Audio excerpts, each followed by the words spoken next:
భాగవతంలో ప్రహ్లాదుడు చెప్పిన మాటలు.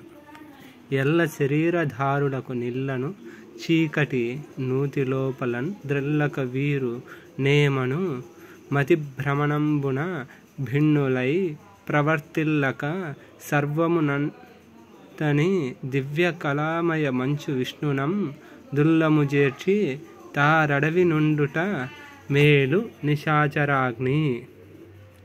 అంటే తండ్రి దానవ చక్రవర్తి, నాకు నచ్చిన విషయం ఒక్కటే, అది నారాయణ చరణ స్మరణం.